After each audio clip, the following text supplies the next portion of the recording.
This episode is sponsored by Pet Matrix Premium Canine Supplements. Straight Up Dog Talk is super excited to be partnered with Pet Matrix. After exhausting several other pet supplemental brands, I am now seeing the results that I have always been searching for Toby and Fitz.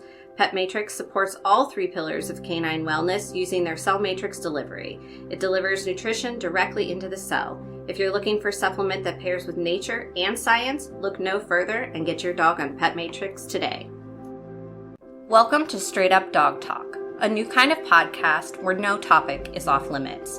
We're bringing in experts and owners to have the conversations we should be having as a dog community. Each week, a new guest will share firsthand experiences, educational resources, or professional guidance to help you learn and grow along with your dog. You won't get one perspective here, you'll get them all, because every dog is different and every owner is too. You can follow along on Instagram, TikTok, and Facebook at Straight Up Dog Talk, or by visiting www.straightupdogtalk.com. Tune in from any of your favorite podcast platforms. Hi, I'm Em, and welcome to Straight Up Dog Talk. We're back again this week, as always, with Josh. Hello. And this week's guest is Brittney, and we're going to be talking about rescue dogs and training a service dog. How are you doing today, Brittney? I'm good. How are you? I'm great. We're really excited to have you here. We have some fun topics today, and I'm really excited to share this with the community. So why don't we start off with talking a little bit about you and your dogs and your lifestyle? Simply put, chaotic. It's just a bunch of fun chaos. Having 4 different dogs of all different ages, it can get a little crazy, especially with all their different personalities. We'll start with the oldest, and we'll go from the oldest to the youngest. So we have Diamond. She's an American bully. She's 11 years old. Tyson, he's also another bully. I'm not 100% sure what kind of bully breed he is. He's 11 years old. Then we have Ivy. She's 4. She's an American bully. And then we have Quinn, who is 1.5, and she's an American bully German Shepherd mix. So you can only imagine the different personalities they are. Yeah, you guys always are obsessed with something at your house. I mean, seeing your Instagram stories and your reels, you always have some fun things going on with your dogs. So for Quinn, because she's the youngest, she goes everywhere. So she's the most adventure. I love taking her on hikes. She loves going on hikes. Ivy, we're kind of working through her reactivity. So she's more of like a night owl, because we live in the city. So at night, it's a little bit less chaotic for the city life because we're from New York. So we usually go out, and when I say night walks, I mean like midnight, 1 o'clock. My husband's with me and I'm with 4 dogs. We're perfectly safe, but that's just kind of what works for her. And then Tyson, he still is pretty active, but we kind of just keep it to the distance that his legs can give, like his muscles and his legs. I don't want to overdo it, and I don't want him to be out and down for the count for days after his walk. Diamond has some mobility issues. She has arthritis. So we just kind of have a wagon. So when she starts to kind of slow down a little bit, she goes in her wagon. She gets wet, like pulled around like a little princess that she is. Yeah, that's a really neat thing to do, because you can include all of the dogs and still make them have their pack activities versus somebody getting left at home. That was actually one of my biggest struggles, was to give them one-on-one time, because I always felt like, I don't know, some kind of guilt. And I feel like it's not spoken about enough when you do those one-on-one activities with them, but it's so needed for your bond with them. So like Quinn, again, she's my everywhere dog. So like if I want to go for a long walk, she's coming with me. If I want to take a drive, she's coming with me. If I simply just want to sit outside, like she's coming with me. She does everything. She's my fun dog, if you want to call it that. She's my my hyper energetic dog that needs it. Then I have Ivy, who's reactive, who enjoys her own type of things. Like I said, night walks, or like sitting outside at night when people aren't around, or just simply like cuddling on the couch. Like she's kind of like the simpler. She loves McDonald's, so like we'll go and get her chicky nuggies. We'll go for like a chicky nuggie run. Tyson, he loves his little walks around the block. He loves car rides. And Diamond is the biggest snuggler. Like she is like a big body pillow. If you let her, she will just lay with you all day. Doesn't move. You physically have to get her to go up to go to the bathroom because she will not move. And she loves car rides. So like you gotta kind of figure out there and not feel bad if you're taking one for a car ride and leaving somebody home, because you're making that dog's entire experience just more heightened, and you're building the bond with you and your dog.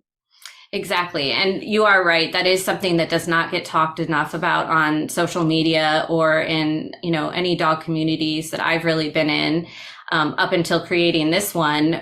That owner guilt, is something that we all experience and we all feel. But again, this podcast is all about removing guilt and shame from dog ownership and really trying to implement that it's okay to do that one-on-one and make sure that you have that time with your dogs. I mean, I have 2 dogs and I struggle giving them individual times. And sometimes, individual time at my house looks like me in the backyard sitting in a chair throwing a ball for Fitz with the chuck it while Toby sits on my lap and gets snuggles. I mean, sometimes it's just as simple as that. And you seem to really know the personalities of your dogs really well and seem to cater to their individual needs. I have to say, like, I'm very lucky with my 4 because not everybody knows or can tell right off the bat with their dogs. Mine are I don't know how to explain it. Their personalities are just so strong that you can tell what they want and what they don't want. And I know that's not common in every dog, and I know that's not a common thing at all. So like I'm extremely lucky. Like I'm extremely lucky with Quinn and knowing what she wants, because let me tell you, she'll let you know what she wants. Ivy with having some like reactivity, even when she has her like boundary up, she lets you know. Like I don't know, it's crazy. It really is. And I'm very, very lucky and very fortunate with my 4. I think that it probably doesn't boil down to luck completely. I think it boils down to you understanding your dog's body language, which is something that we've talked about with some trainers already and are going to continue to talk about with some trainers in the future.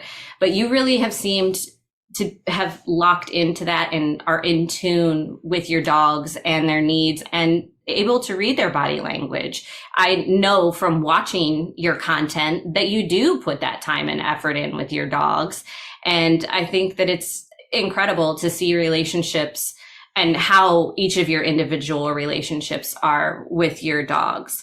Let's talk a little bit about your night walks, because it's kind of fun. I love your night walks. I love to watch your stories.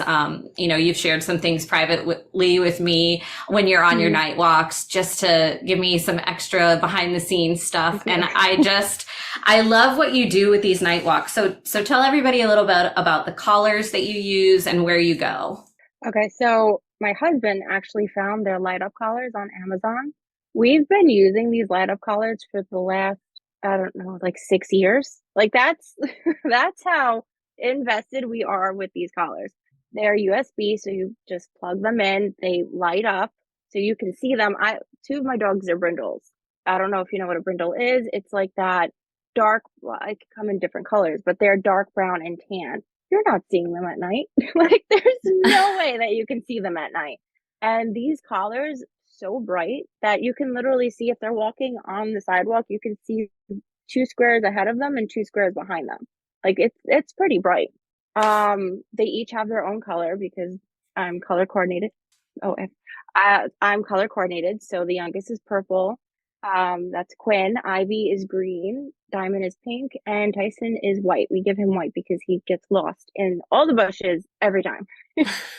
So we don't do a whole lot of night walking, but that would be great for Artemis, who is black as night, except for her white that is slowly starting on her muzzle and moving through as she gets older. But that sounds awesome. I can definitely let you know where we get them from. Yes. Yeah. I think they're Blazing Buffalo. Yeah, absolutely. Make sure that you send me the link for that and we'll provide it in the episode details so that the guest listeners, Definitely. everybody can tune in and get some for their dogs. Cause yeah, I think they're really, really cool and they light up. So, let's talk about where you go as far as these night walks, because like I said, I really enjoy them. And I think that you go to a really fun place that I would have never thought of. So there's a school, a public school, a couple of blocks away from our house. And because it's a public school and they have a playground, it's all closed in. So they have to be closed in because kids go out there for recess, whatever. At night, they leave the gates open. So we take the dogs in there, we close all the gates up, and they all kind of just run havoc. And it's nice because now Ivy gets to have off-leash experiences as well because she can't really have them in the real world, if you want to call it that. Like, The real world. That's her little comfort zone. It's a nice little safety bubble for her. Yeah, I just, when I first realized that you were at this little playground, that's what I thought it was. And then you told me it was a school. I guess I never really thought about the fact that a schoolyard would have to be fenced in. And it's like big metal fencing and it's huge. I mean, there's like a basketball court area and then like a playground area. So it's almost like having this giant backyard for your dogs, which you also have a backyard, but there is a reason that you don't use it in the winter. So why don't you share that with everybody? So we do have a rather large yard, but we have an in-ground pool. And so we have an in-ground pool. And for the safety of the dogs, we have it fenced. So like if the yard is, let's say, like this big, my yard shape is weird, but let's say it's like this portion, when the pool area is not being used. Even like when we're home and the pool's open, we keep that gate closed because we don't want anybody drowning. We don't want any accidents. Like, no, thank you. For the most part, my dogs know how to swim, but still, like, I just rather that not happen. And in the wintertime, because it's closed, they're not able to run on there because Ivy likes to jump in my closed pool. We won't be releasing the video, so we don't know what this is on sound. Okay. So try to estimate how big it is and then give a percentage of how much is available. 10% of my yard. There you go. Perfect. Yeah, it's definitely one of those things that can be dangerous for dogs, especially if they're unsupervised. I know that you don't leave your dogs unsupervised, but some people do leave their dogs unsupervised and they get into trouble in pool situations.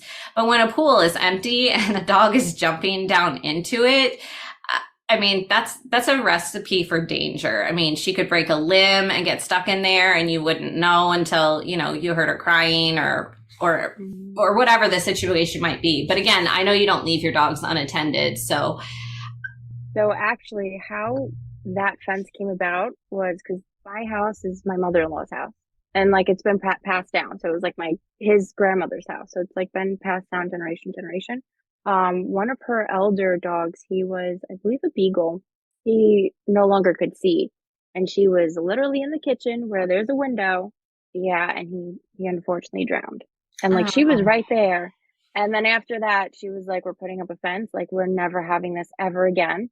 Also, I don't drain my pool. So like they only drain a little bit. So when Ivy did jump on that, we're like, oh my gosh, how are we going to get her out? Thank God this dog is like a jumper. And she jumped back out of it. We're like, absolutely not. We're never doing this again. Like, you're not allowed here. Like, cold, no, thank you.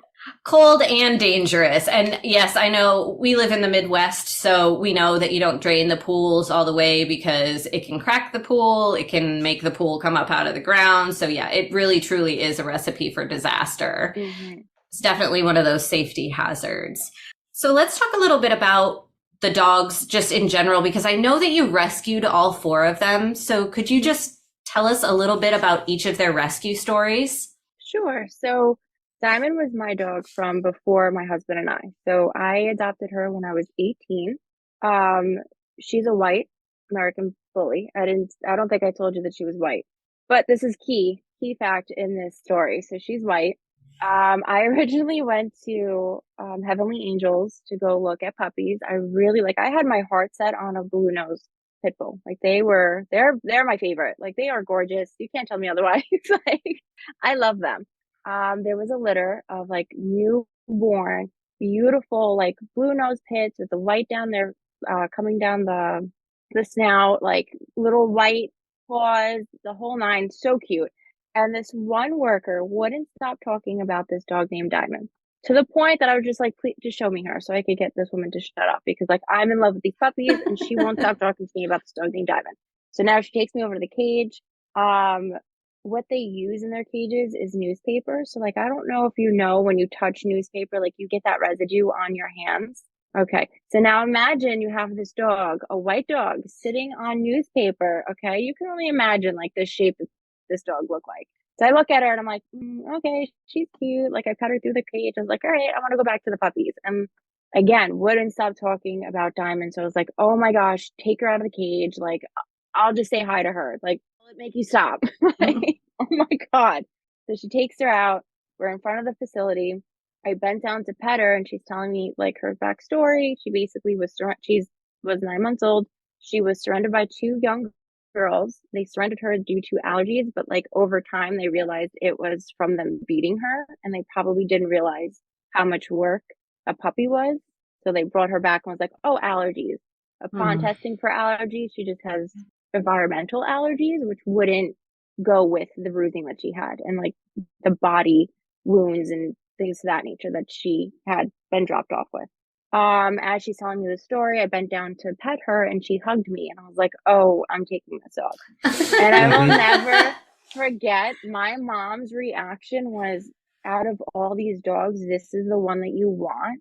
Like just picture like a really bad, like bad in shape kind of dog. Like she was really skinny, malnourished. She was just skin and bones, no muscle to her.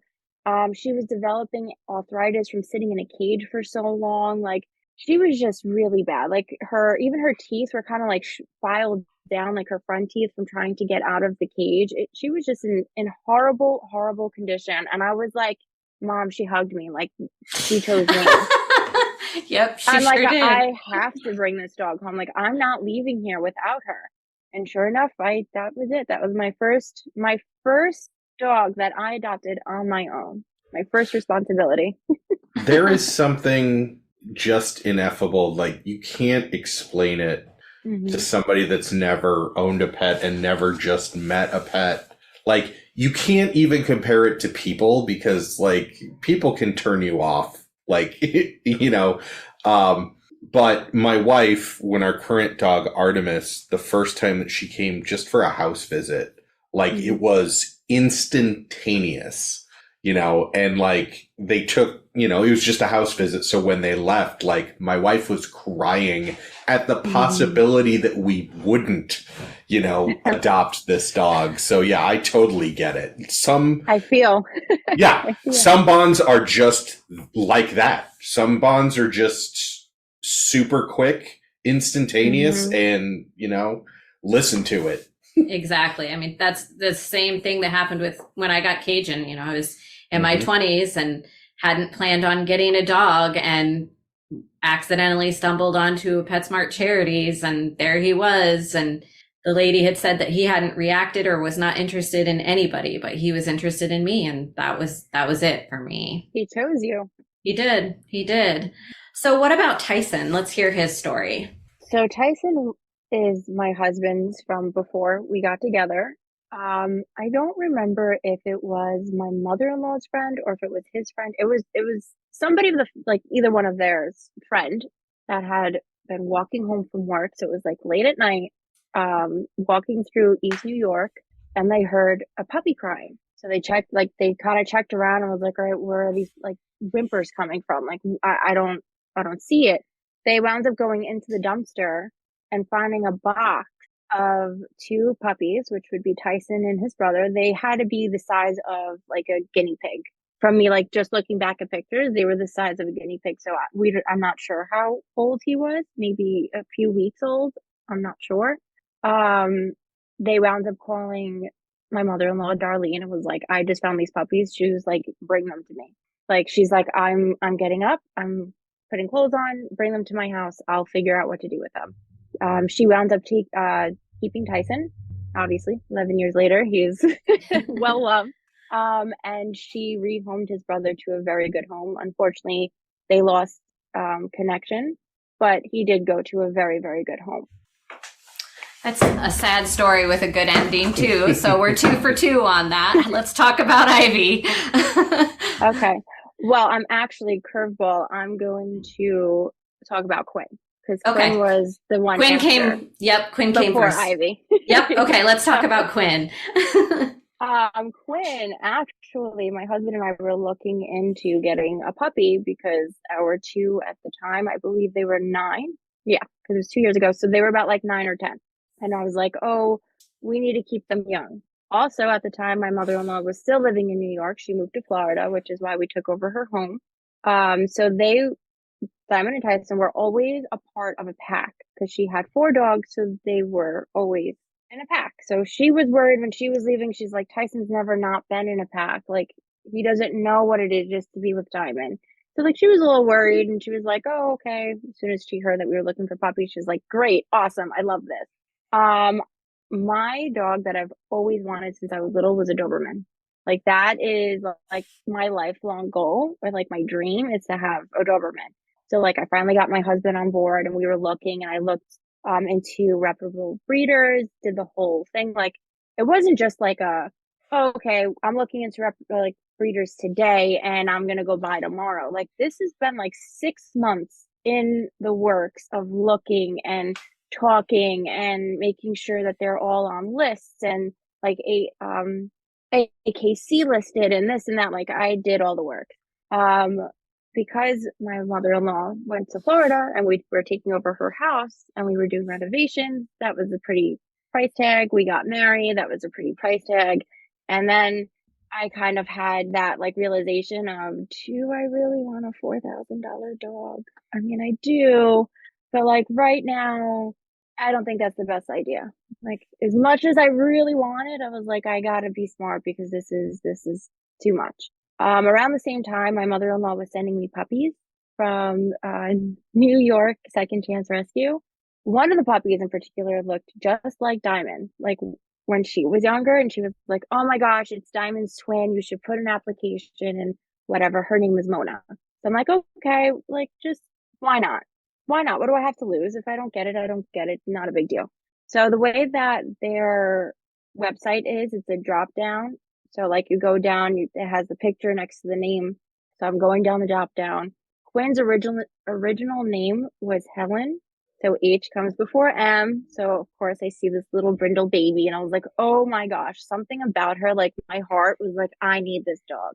And mind you, I've never met her before. And I was like, okay.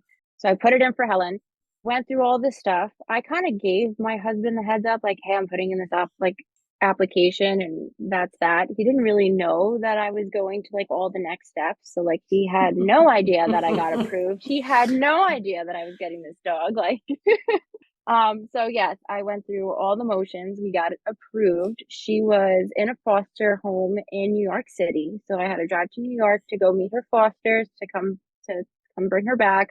Sent Mario a picture, and I'm not even kidding you. He's like, you need to be home in like 5 seconds. Like, I need to meet this dog. He was also working nights at the time. So he's like, I need to meet her before I go to work. Like, I can't go to work without like seeing this dog. Like, he's like, we should have got her yesterday. And I was like, well, we could have, but so that was kind of Quinn's story. Nothing too crazy. It was just kind of like I don't know. I feel like she was also kind of like fate. And then Ivy is a typical get my dog a dog. So we brought Quinn to kind of keep the other ones all energized and kind of lively and, you know, just kind of keep them from sleeping all the time, honestly. But like, Quinn's a hyper, like, high energy, hyper crazy person. Think if you give children candy, that is good. Like, backflips on the dogs. I'm like, oh gosh, like, these poor Diamond and Tyson. I'm so sorry. Like, she's just a straight like maniac. So we're like, all right, let's go. We took a drive to New York Bully Crew, and we're like, all right, we'll see what they have. They brought out a few dogs, and the way that they do their pairing, like to make sure that they work together, is you walk them not like right next to each other, but like a good feet apart, and make sure that neither one of them react to each other, that they can walk without trying to sniff each other, that they can walk in a straight line, and that's that. So the first dog was too interested in Quinn, and Quinn was like absolutely not having it. The second dog was a little uncomfortable, a little sketchy, and didn't work out either. Then they brought out Ivy, which her original name was Destiny. They brought her out. She absolutely hated me. Like, absolutely hated me. Loved my husband. Also, she hates men in period. Like, period. Hates them. Loved my husband. Hated me. Like, let him like walk her. I couldn't walk her. I'm like, what is happening here? So like while we're walking and we're like learning about her and kind of just getting a feel for her, he was the only one that was allowed to hold her leash. Wouldn't let me hold the leash, wouldn't let me pet her, wouldn't let me come near her, which like her handler, which became like one of her best friends because like he took her out all the time, which is how we learned that chicky nuggies were her favorite. It's like he used to take her to get chicky nuggies all the time. He was making jokes and he was like, oh, you know what they say when a dog doesn't like somebody, like you gotta get rid of her. And I'm sitting there, I'm like cracking up. I'm like, listen, you take some, like you win some, you lose some. I'm like, I got the other three. They all love me. If this is your dog, it's fine. Like I'm not upset about it. Then we sat there and they kind of laid out all of the things that we'd have to do for her. And they were like, are you sure that you want to do this? And I looked at Mary, I'm like, are you sure that like this is the dog that you want? And he's like, yeah. He's like, I can't leave her here. And I was like, I can't do the same. Like, I can't leave her here either. So we'll figure it out.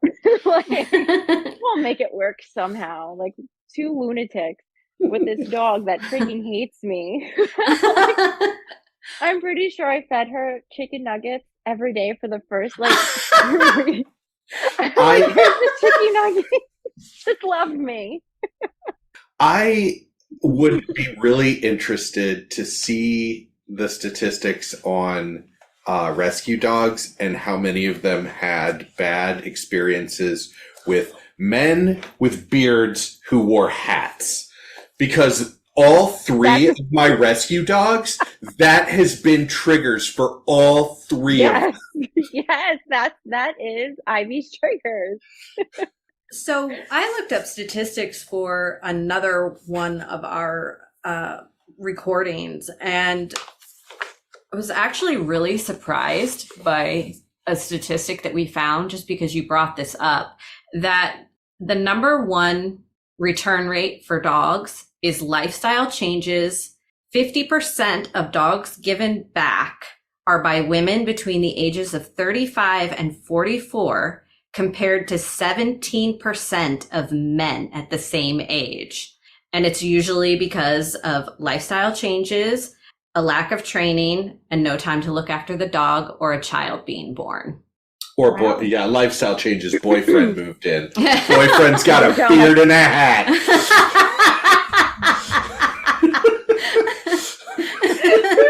That's it. That's it. That's it. My dog's got to go because, you want to keep your beard in your hat. No. Absolutely not. The door's that way. Shave your beard. Leave the hat. That's right. Come in. Exactly. And if my dog still doesn't like you, get out of my life. Yes. Yes. Take everything you know about dog training apps and forget it. The Pack Animals app is for new and experienced dog guardians who recognize that the things we do to improve our dogs' lives can improve our lives too. They've translated the extensive knowledge of trustworthy human and canine professionals into relatable knowledge nuggets, lessons, and exercises, and packaged it into the approachable price point of a mobile app. Visit packanimals.com or search for Pack Animals in the App Store today. Because dogs, they do know, but now Ivy loves you very, very much. Oh yes, I still all of my dogs are my dogs. I am mom. Like they listen to me. I'm the head person. I don't know if that's like a title, alpha, whatever you want to call it, that is me. Like they listen to me. Not that they don't respect my husband, but it's mainly me. Like if I sit there and I yell stop, they stop. And it's so funny because they act like they get beat, and I assure you they do not. I assure you, like there's been instances where I'll be out with Quinn and like I'll reprimand her because like she's just acting a fool, and this dog will drop to the floor so dramatically, like I beat her. And it's happened in front of like, thankfully, like it's happened in front of our trainer, who's also my friend, and she knows how I am with them. And she's like, "This dog acts like you beat the crap out of her." And she's like, she goes to Quinn, she's like, "I know she doesn't do anything to you. Can you get up there? Like, why are you acting like this?" I didn't get my way. Literally a brat. Mm-hmm. That's so funny. It's so funny. Well, on that point, Mia, who is the dog trainer and owner of Wagmore, New York City, is your trainer. And she has been on a podcast episode and has talked about, you know, her training and all of those things. But you guys work very closely with Quinn because you have decided that you're going to service Quinn. Yeah. So tell us a little bit about how that's going. So right now we had a little bit of a rough patch, which I started doing research on. Apparently when dogs get around like their teenage years, like anywhere from like 1.5 to like 2.5, they can get like weird anxieties. I don't know if you know that. I didn't know that. Like anxieties can come out of absolutely nowhere. So we've hit a rough patch a couple of weeks ago where she was getting like anxious outside, where she would just sit there and just shiver to the point that like, I don't even know how to explain it. Like her whole body would just shake and she would just shut down. And we couldn't pinpoint it. So like me and I were sitting outside. We're like, all right, well, we have to walk. We got to figure out where this is stemming from. We got to work through this. We got to build her confidence back up. So we started doing that. I started taking her on the lawn and playing fetch, throwing treats in the grass just to kind of like build that back up. We took her to like busy areas and we're playing fetch in busy area, kind of like high volume areas. Not like, I'm not playing fetch with her in the middle of a boulevard. I just want to put that out there. But like I would take her down like a side block and it would be off like the main strip, but like close enough that you could hear the beeps, you could hear the trucks and the people and the this and the that, and like you can hear it, but like also like far enough that she was safe. We did that, which kind of helped break her out. And then I took her outside one day and she shut down all over again. I'm like, what do we do? Then I'm like, oh, maybe it's the cars. Maybe it's the people. I don't know. Then she came and dog sat with me and she's like, she's doing it again. She's like, I thought it was the cars. She's like, but a car didn't even pass and she's doing this. And then yesterday I was sending videos of me playing with Quinn and she's perfectly fine outside again. So, and then that's what kind of got me into my research because I'm like, how does this happen? And now she's fine, as if nothing happened. She's running out the door again, ready to go for a walk. She's ready to go play ball again. She's ready to do these things. It was very weird.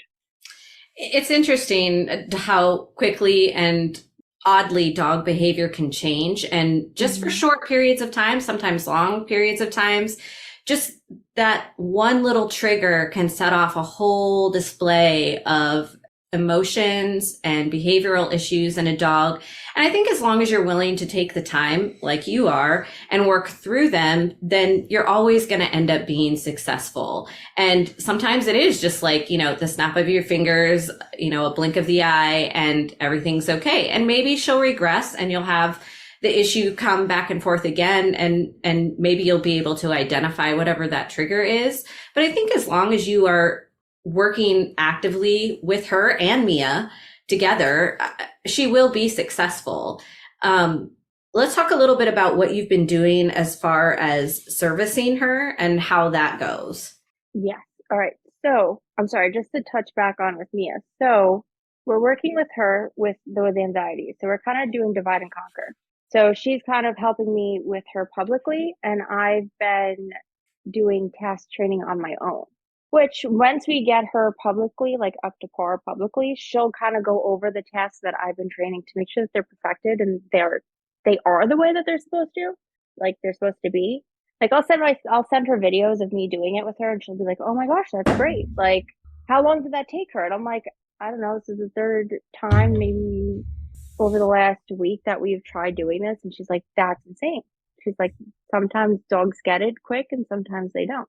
So right now we got one task under our belt, which is, I can never remember the name of it, but like it's kind of like restless leg syndrome. Like when you sit there and you're tapping your leg anxiously. I do it a lot. Like my husband will point it out and be like, "What are we anxious about? Like, relax. Like we're watching a movie. It's fine." So I kind of taught her to touch my leg anytime that I'm shaking. And I think it was 2 days ago, I did it without asking her. Like I was doing it as I normally do. And without me bringing anything to her attention, she tasked. And I was like, "You did that all by yourself?" And then I gave her a chicken nugget because I was eating chicken nuggets. And I was like, "You deserve one." She definitely deserved one. And like my anxiety was so bad that she wound up putting her head on my knee, which I didn't teach her to do that. It was just pause. I was like, "All right, we're getting there." I know that service training is a process and that there is a lot involved in it. And we're going to share some information in the episode notes on where to look and kind of who to talk to as far as getting your dog serviced. And the rules are different in every single state. Mm-hmm. So you really need to do your research and ask around, ask your local trainers to find out what you need to do this properly, because there is a big difference between an actual task serviced psychiatric dog and an emotional support dog. And I think that a lot of times people just think that because they have an emotional support dog, they can take that dog everywhere and it can do everything that, you know, these service dogs can do. And that's just unfortunately not true. And it is causing a bit of a rift and a bit of a problem for people who have true service dogs. So what's the best advice that you can give somebody as far as knowing that your dog is a good choice for being a service dog, and your best opinion on how to find a trainer to help you with that? Honestly, just putting it out there. I found Mia from going on Facebook. That's literally how I found Mia. I put it in one of our community things, and it was actually for Ivy that I found Mia. And she came in for a consultation, and obviously for a consultation, you meet all of my crazy dogs. And she pointed out to me, she was like, "You know, Quinn is Ivy's emotional support animal. Did you notice that?" And I was like, "That's a thing?" She's like, "Yeah, it is." She's like, "Did you notice that Quinn came up to me, and as soon as Quinn came up to me, that's when Ivy decided that I was okay." She's like, "The minute that like Quinn gave the okay, she was okay." And like it all kind of set in when she said that. I was like, "Wow, you're right," because Ivy didn't really like walks, but as long as she's paired with Quinn, she was fine. Like she was okay to go for a walk around the block. She was okay to try new spaces, but that was because she had Quinn. I'm like, okay. She actually pointed out to me that Quinn is more of like an empath. So she's very like in tune with everybody's emotions. Granted, she's definitely a nut job, but she's really good when it comes to like if you're sad, if you're feeling anxious, if you're feeling happy, like she kind of just vibes off of you. I had an idea of maybe getting another service dog down the line. I had no idea that it was going to be Quinn until kind of like Mia put it on my radar, and she's like, "Oh, like that would be really good." She learned that Diamond had been my service dog previous. I retired her, just old age. And I think that service animals, you should be able to trust in them 110%. And at that point, I couldn't trust in her anymore. They do unfortunately get to that certain age where it's time to retire them. And usually that, but depending on the size of the dog, that's usually somewhere between 8 and 10 years old.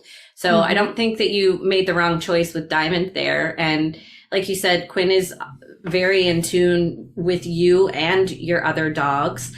Dogs can actually scent emotions. So she must be especially sensitive to you, especially. I know that you've told me privately that you have anxiety, and that's probably some of the leg shaking. And if she's that in tune with you, I think that's a perfect way to start with a service dog. Now, I know that this is a long-term journey. So where are you guys at? Are you just in the beginning stages of this? Yeah. How long have you been training? We just started training a month ago. So like this is fairly new because we wanted to make sure that Ivy was up to par before I started putting any more into Quinn. But it's not that I haven't been working with Quinn because like I wanted to also perfect her basic commands before I started doing anything more. Like I want her to be the best dog that she can be. I also think that this would be the difference of a service animal and an emotional support animal. I want, as the handler, I want my dog to be, I mean, you're never going to get 100% out in public. You're never going to get that. But I want my dog to be respectable, like has manners when she's out. And I want her to be what she's supposed to be, a service animal. She's not supposed to go up to people. She's not supposed to sniff people. She's not supposed to act a fool. Like she's supposed to be service equipment. A real service animal, not just a vest that you bought on Amazon. Exactly. Yeah. Exactly. And I really commend you for the ability to see the difference between the two. There are definitely a lot of rules. They have to be able to get in and out of transportation. They have to be able to ride on all forms of transportation. There's a lot that's involved in the test assessment that she will have to complete. We are starting to run out of time for this episode, but I would like to say that when Quinn finishes and has successfully become a service dog, I would like for you to come back and tell us how the journey went and how long it took, and just kind of give the listeners a little bit more information on how the whole process works once you've gotten farther through it. Definitely. That would be I think that'll be a really fun thing to do. And just, again, another educational resource for our listeners. Is there anything else that you'd like to share before we go tonight? I will share this because I know that a lot of people feel like imposters when it comes to having service animals for your mental health. If you feel that it's necessary or you feel that it's going to help you, it doesn't matter what other people are going to feel. I suffer pretty badly with my mental health, and I kind of I suffer in silence because nobody wants to hear it. It's not a fun conversation for other people to do. And I understand sometimes people also don't know how to receive it and kind of give responses back. So it's no fault to other people. I understand that. But at the end of the day, you have to do what's going to be best for you. And you don't have to tell them what your service animal is for. You don't have to go into explanations. You could just say, it's helping me, and that's that. The only explanation that you have to give is what tasks they can provide, and that's it. They don't need to know it's for psychiatric. They don't need to know it's because your vision isn't 100%. They don't need to know these things. So if it's going to help you, you should do what's going to help you. Because honestly, I felt like that with Diamond, and I felt like an imposter, and I regret that because I don't have any pictures of her when she was working. I don't have any of that stuff. And I really wish I did. I appreciate that, Brittney. I was a lifelong introvert until 4 years ago when all of a sudden I had my first panic attack, and anxiety, depression was the diagnosis soon after. Then when the pandemic happened, I actually found out that working from home and working in the house with my dog was wonderful for my mental health. And I was also the person that was like, I don't need help. I don't need any of this. And it's, once you open that door to acceptance of I need this, it's such a different world. It's like a relief comes off of your shoulders a little bit. Mm-hmm. Like I said, I've always suffered in silence. I have the same thing. I have intense anxiety that I can lose consciousness. I have depression. I have a little bit of ADHD. So like me trying to stick to one task is just, you should see my text messages. Like I will respond to you in 5 hours. I'm like, I don't know what happened. Send. Yeah, I don't know how much you've been looking at the video, but my ADHD is going off pretty bad today. So I'm like, I am listening. I'm just all over the place right now. I get it. I can't make eye contact. Eye contact makes me so uncomfortable. I'm like, oh my gosh. It's because you're only doing one thing, and that's not how you operate. I've been swirling my ring the entire Yep, same. I think that it's really something incredible that has happened with this show is that we have had so many people open up about their mental health and how their dogs have helped them with their mental health.